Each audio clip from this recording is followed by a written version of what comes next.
Soy de esas personas que no pueden vivir sin el reloj. No lo digo como exageración, me refiero a ese tipo de personas que calculan los minutos exactos que les toma desde que cierran la puerta de su casa hasta que pisan el andén del metro, o que saben a qué hora exacta pasa el camión frente a la tortillería, incluso si ese camión nunca llega puntual. Yo funciono así. Mi cabeza se alinea al tiempo como si mi vida dependiera de eso. Y sí, sé que suena raro, pero no me molesta admitirlo. A mí me da tranquilidad.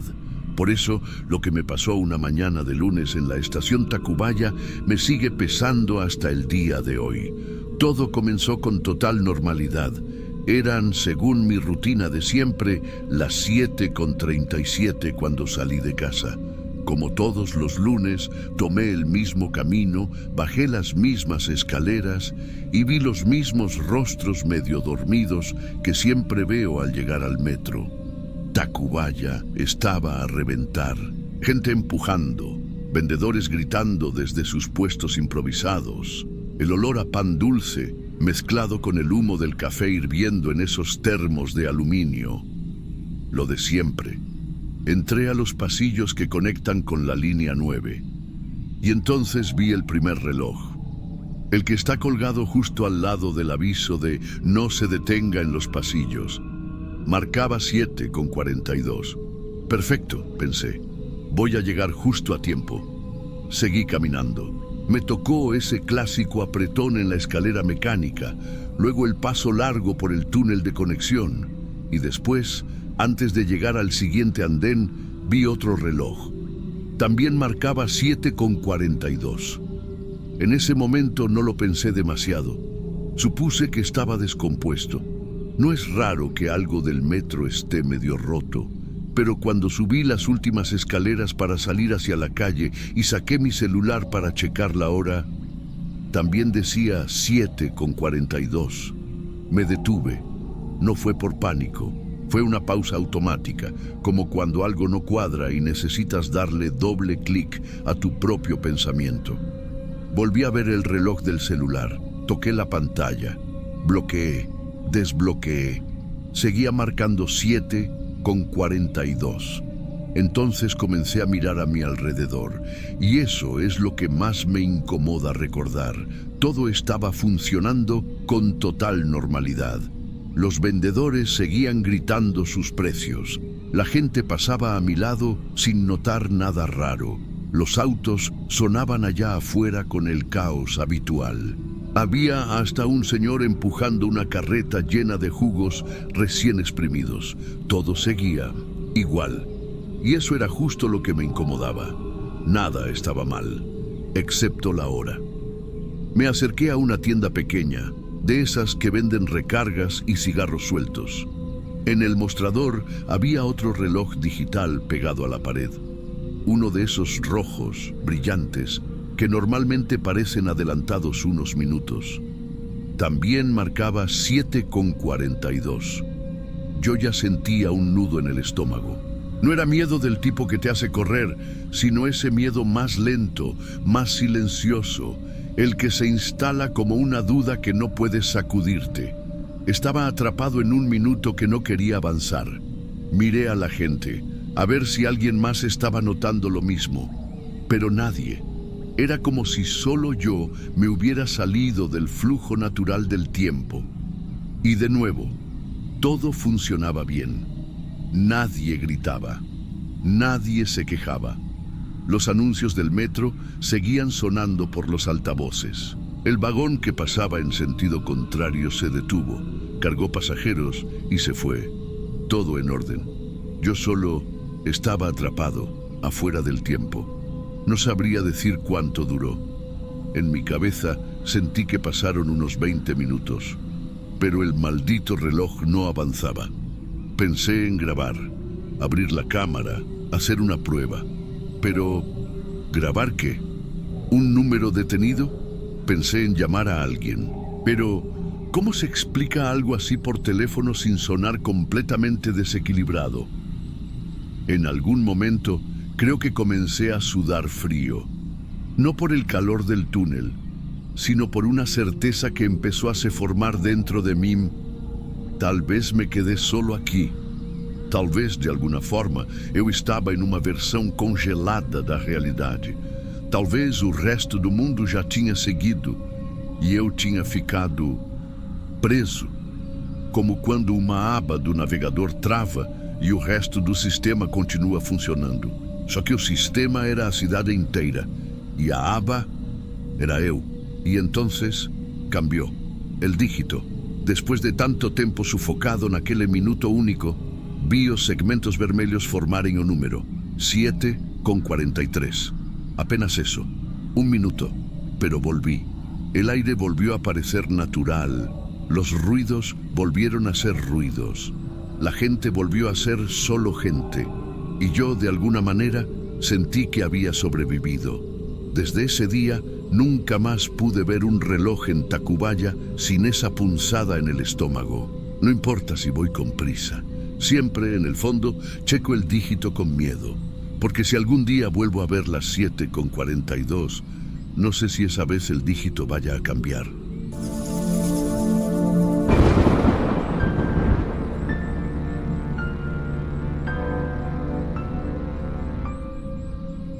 ¿Alguna vez te ha pasado algo tan extraño que ni siquiera estás seguro si de verdad ocurrió? Algo que te deja dudando de ti mismo por años. A mí me pasó una noche en el metro, y aunque nadie me crea, yo sé lo que vi. Esto fue en 2018. En ese entonces, trabajaba en un restaurante sobre la calle de Benjamin Franklin, no muy lejos de Patriotismo. Siempre salía tardísimo, casi a la hora en que cerraban todo. Esa noche en particular me acuerdo que eran como las 11:45 cuando por fin pude irme. Agarré mis cosas, pasé al Oxxo por una bebida y me fui caminando hasta la estación Mixcoac. La ciudad ya estaba apagada. Casi no había coches y las calles se sentían demasiado grandes. En el andén éramos pocos. Me subí al último vagón, como siempre hacía, porque casi nadie se va hasta el final de la línea. Yo iba cansadísimo, con ese tipo de cansancio que te hace sentir medio dormido, pero sin dejarte dormir. Me senté cerca de la puerta, saqué el celular y me puse a revisar notificaciones viejas. Todo estaba en silencio. Éramos como 6 personas en el vagón. Un señor de traje dormido, 2 chavos más al fondo, una señora con bolsas grandes y ya. Las puertas se cerraron con ese sonido que siempre hacen y el tren empezó a moverse. Fue ahí, justo cuando el vagón ya iba en marcha, algo me hizo levantar la mirada del celular. No sé por qué. No escuché nada. No hubo pasos, ni aire frío, ni golpeteo. Simplemente vi que alguien entró. Una mujer. Entró por la puerta de vidrio cerrada. No estoy exagerando. No es figura de expresión. La puerta no se abrió. Ella la atravesó, como si fuera niebla, como si el cristal no existiera. No hubo sonido, no hubo movimiento brusco. Solo entró, caminando tranquila, y se sentó a mi lado. Yo me quedé paralizado. Era una mujer de unos 40 o 50 años, quizá más. Llevaba un vestido negro hasta las rodillas, sencillo, pero limpio. Encima traía un rebozo oscuro que le cubría parte del cabello. No levantó la mirada. No me miró, solo se sentó y empezó a murmurar. No hablaba conmigo, no pedía ayuda, no gritaba, murmuraba algo entre dientes, como un rezo. Pero no era español. Yo sé que no era español. Algunas palabras se parecían al náhuatl que había escuchado en canciones o en ceremonias tradicionales. Esa lengua que suena como si el viento la llevara. Era un canto suave, repetitivo, antiguo. Yo no entendía nada, pero algo en su tono me hizo sudar frío. No era el típico miedo de que alguien se sube a robar o de que te puedan atacar.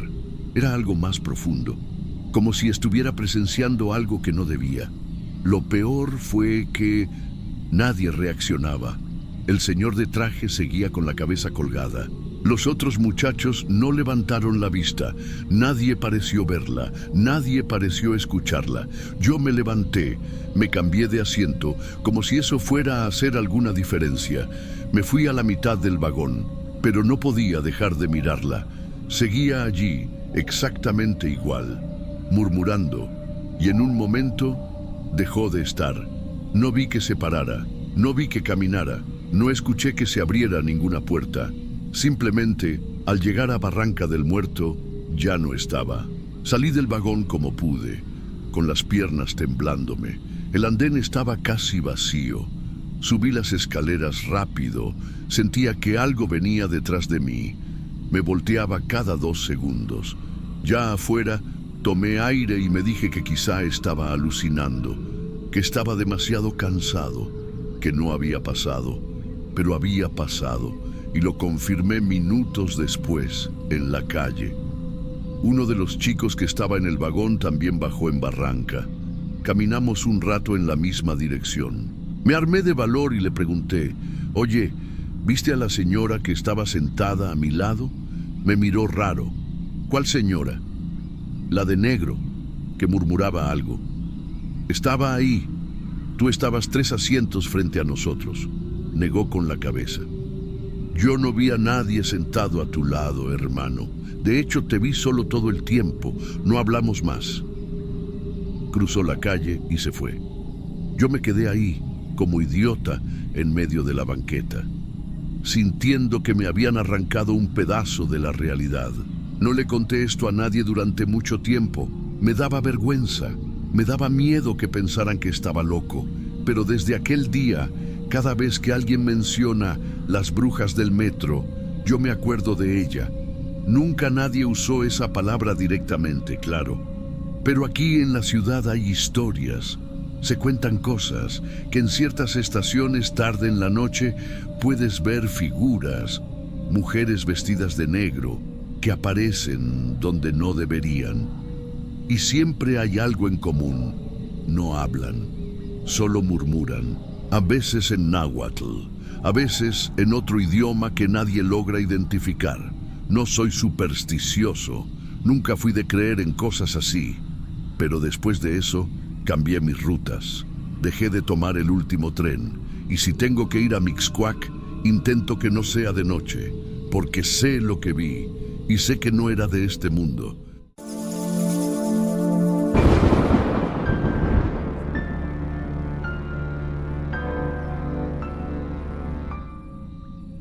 ¿Alguna vez su hijo habló con alguien que no estaba ahí? Esto me pasó cuando mi hijo tenía 4 años recién cumplidos. Siempre ha sido un niño muy alegre, de esos que sonríen con cualquier cosa y con una imaginación que parecía no tener fondo. A veces inventaba historias, decía que sus juguetes hablaban entre sí, cosas normales para un niño de su edad. Pero ese día, en esa línea del metro, no fue imaginación. Al menos yo no lo sentí así. Era una tarde cualquiera.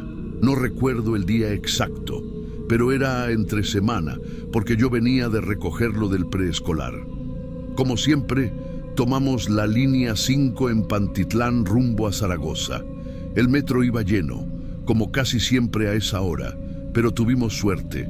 Justo cuando subimos, 2 personas se levantaron y logramos sentarnos. Yo en la orilla, él junto a la ventana. Había un asiento más al lado, pero vacío. Todo iba normal. Mi hijo comía una de esas galletas envueltas en papel aluminio y miraba por la ventana del vagón, aunque solo se veía la oscuridad del túnel. Yo revisaba mi celular, pendiente del horario, calculando si llegaríamos a tiempo para pasar al supermercado antes de que se hiciera más tarde. Y entonces empezó a reírse. Al principio pensé que recordaba algo gracioso. Se tapaba la boca con la mano, como si le diera pena, pero no podía parar de reír. Le pregunté qué le causaba tanta gracia. Me miró con esos ojitos que brillaban siempre antes de decir algo que él consideraba muy importante. La niña está jugando conmigo. Mi cuerpo se quedó quieto. No sé cómo explicarlo, pero fue como si todo el movimiento del vagón se hubiera detenido.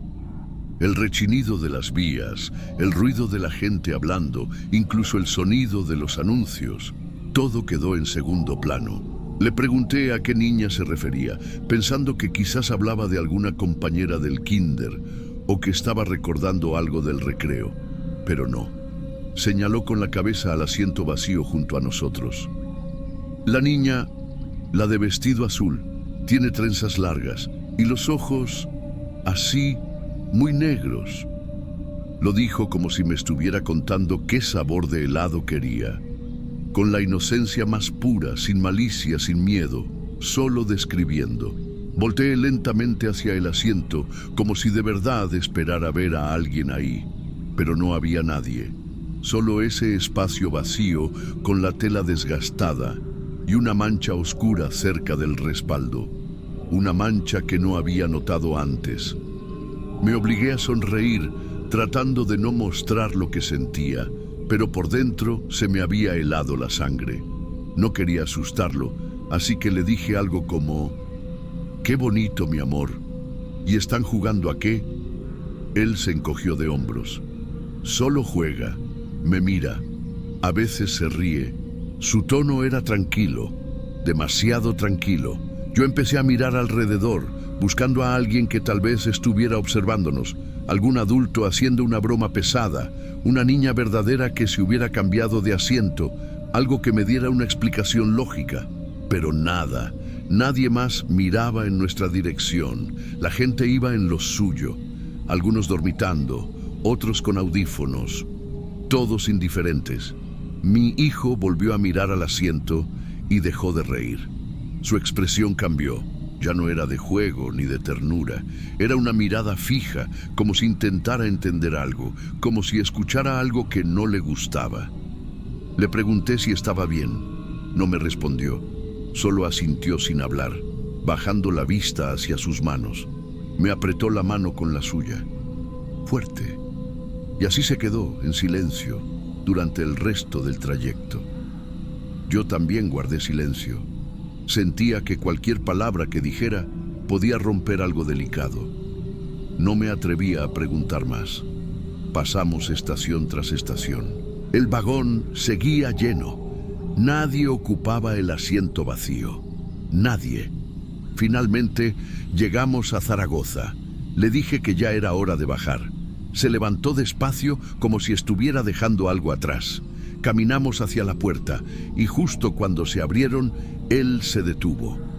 Me miró con los ojos llenos de lágrimas.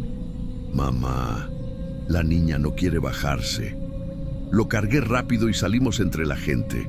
Al alejarnos del tren, él empezó a llorar. No un llanto escandaloso, sino ese tipo de llanto que duele más. Bajito, sentido, como si algo se le hubiera quedado pegado por dentro. Le pregunté qué tenía, pero solo negaba con la cabeza. No quiso hablar. Afuera, en el andén, volteó una última vez hacia el vagón, que aún no cerraba sus puertas, y entonces lo vi, o creí verlo, una sombra en el asiento. No era clara, no era nítida, pero algo estaba ahí, mirándonos. El tren cerró sus puertas y se fue. Mi hijo seguía llorando, agarrado a mi cuello, con la cabeza apoyada en mi hombro. No decía nada, solo sollozaba. Yo no sabía qué hacer. Acariciaba su espalda, tratando de calmarlo, pero no funcionaba. No era un berrinche, no era por sueño ni hambre. Era otra cosa. Nos quedamos un momento sentados en una de las bancas de la estación. No quería salir así a la calle. No me atrevía a hablarle directamente de la niña. Solo le pregunté si quería agua. Dijo que no. Le ofrecí cargarlo hasta la tienda. No respondió. Durante el camino a casa no volvió a mencionarla. No volvió a reír. Iba callado, con los ojos abiertos, pero sin mirar nada en particular. Como si estuviera esperando, no sé qué, algo o a alguien. Esa noche no quiso cenar. Se durmió temprano, pero no profundamente. Se movía mucho. Hablaba dormido. Dijo su nombre varias veces. No el de él, sino ella. la niña, como si estuviera respondiendo a preguntas que yo no escuchaba. Al día siguiente, al despertar, actuó como si nada hubiera pasado. Volvió a ser el mismo de siempre. Jugó, cantó, pidió cereal. Y cuando yo, con todo el cuidado del mundo, le pregunté si se acordaba de la niña del metro, me miró confundido. ¿Qué niña? ¿La que jugaba contigo en el asiento del metro, recuerdas? Frunció el ceño, como si estuviera haciendo un esfuerzo real por recordar. No. Y siguió jugando. No volví a insistir. Sentí que si lo obligaba a recordar, algo podía romperse dentro de él. Algo que tal vez, por suerte, ya se había cerrado. Pero en mí no se cerró, porque yo no lo olvidé.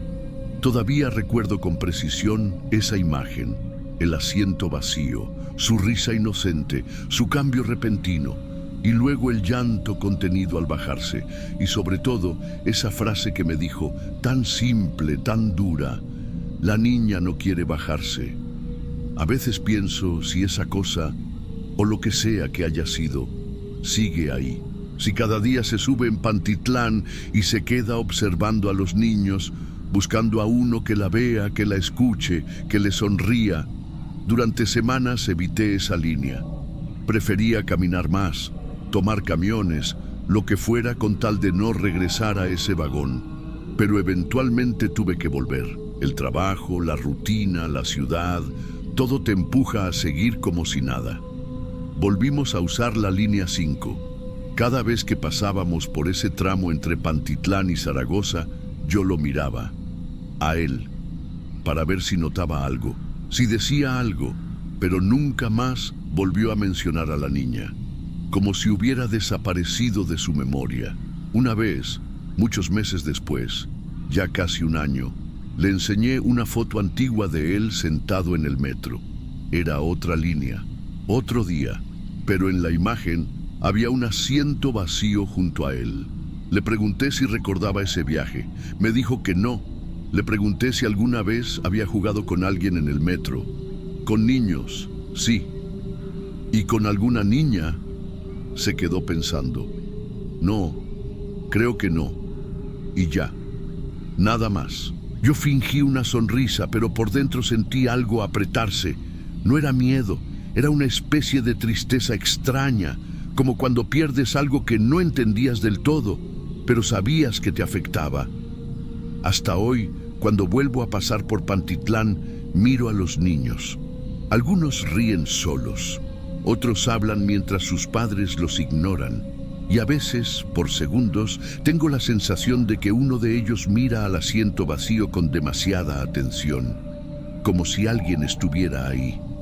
Nunca he vuelto a ver esa sombra.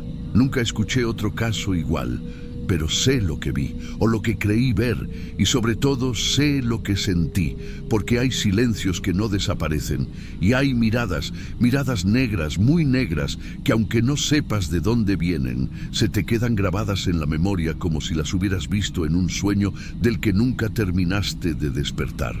Mi hijo ya creció. Ahora tiene casi 9, y cada vez que subimos al metro, él se distrae con el celular o escucha música. Ya no se ríe por nada. Ya no habla con nadie invisible. Ya no mira con esos ojos de asombro limpio. Pero yo aún evito mirar el asiento vacío al lado, por si acaso. ¿Alguna vez un niño te habló de alguien que tú no podías ver? Déjanos tu historia en los comentarios. Y si este cuento te dejó con un escalofrío, suscríbete a Cuentos Sombrios, activa la campanita y acompáñanos cada semana con nuevos relatos reales que muchos prefieren no contar. Porque a veces lo más aterrador no es lo que grita, sino lo que se queda callado.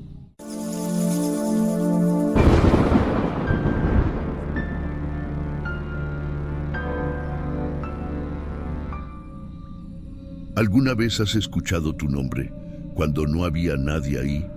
Eso me pasó hace unos años, cuando todavía estudiaba en la universidad.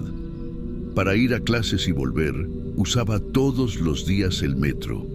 En particular, la línea que pasa por Centro Médico, Quienes conocen esa estación saben que es de las más movidas para hacer transbordo y hay un túnel largo que conecta con otra línea. Ese túnel es donde me pasó algo que todavía me da miedo recordar. Eran como las 10 de la noche. No era tan tarde, pero ya no había tanta gente como en la tarde. Había pasado el día entero en la facultad y solo quería llegar a casa, bañarme, cenar y dormir. Entré al túnel ese, el que conecta hacia la otra línea, y noté que estaba más vacío de lo normal. Pero no me alarmé. Me puse los audífonos, aunque sin música porque el celular se me había quedado sin batería desde la tarde. Aún así, me gusta tenerlos puestos. Me hace sentir que estoy en mi mundo. Iba caminando rápido, con la cabeza baja, cuando escuché algo. Mi nombre, así, claro, como si alguien me hubiera gritado desde atrás. Me detuve un segundo, miré alrededor. El túnel estaba completamente vacío. Pensé que había sido coincidencia, que a lo mejor alguien más lejos llamó a otra persona con el mismo nombre. No le di importancia y seguí caminando. Pero unos pasos más adelante lo volví a escuchar. Esta vez con más claridad, más cerca. Me detuve en seco, giré la cabeza. Nada. Solo concreto, silencio y esa iluminación blanca del túnel que no te deja ver bien lo que está más lejos. Y entonces sentí algo muy raro. No era solo la voz, era la sensación de que alguien caminaba junto a mí, pegado a la pared. No lo veía, no lo escuchaba caminar, pero sentía que estaba ahí, como si una sombra se moviera pegada al concreto, como si algo estuviera respirando al ritmo de mis pasos, solo que un poco desfasado. Me puse a rezar bajito. No soy creyente, pero en ese momento era lo único que podía hacer, y lo peor fue que la voz cambió de lugar. Ya no venía de atrás. Ahora parecía salir de las paredes mismas, como si alguien hablara desde adentro del túnel, como si mi nombre viniera filtrado desde el concreto. A veces sonaba del lado derecho, a veces del izquierdo. Pero no había eco. Era una voz limpia, cercana.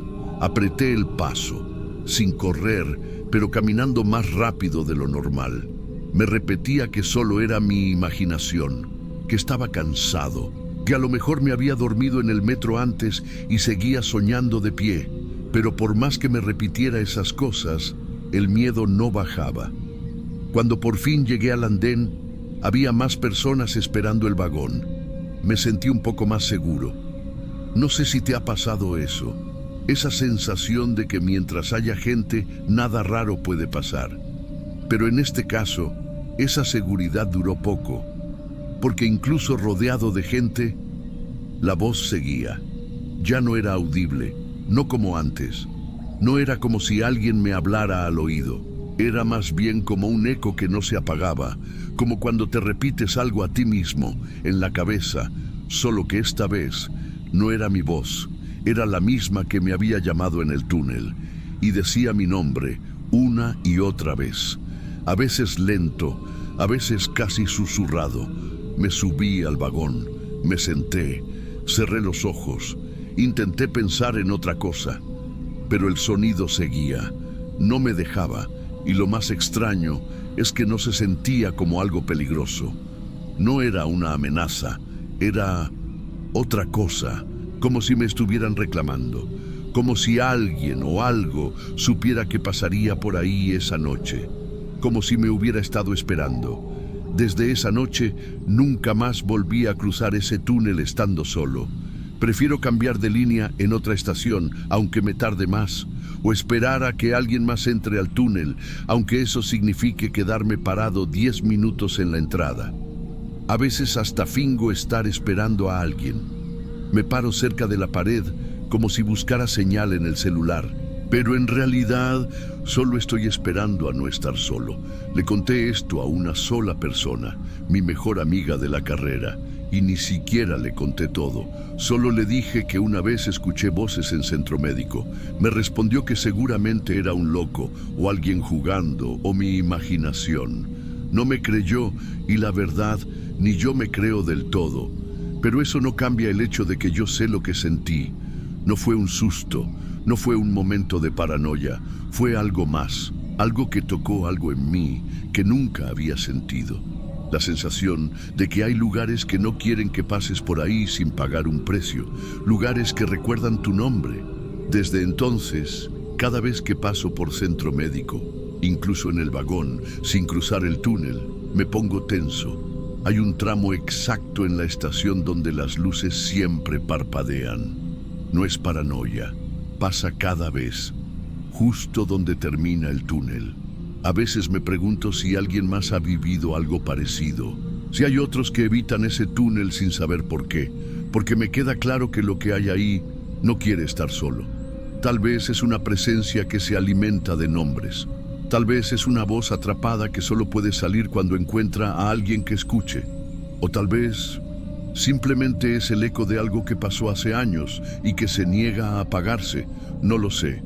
Solo sé que en esa estación alguien me llamó por mi nombre y nunca supe por qué. Y ese por qué es lo que más me sigue asustando.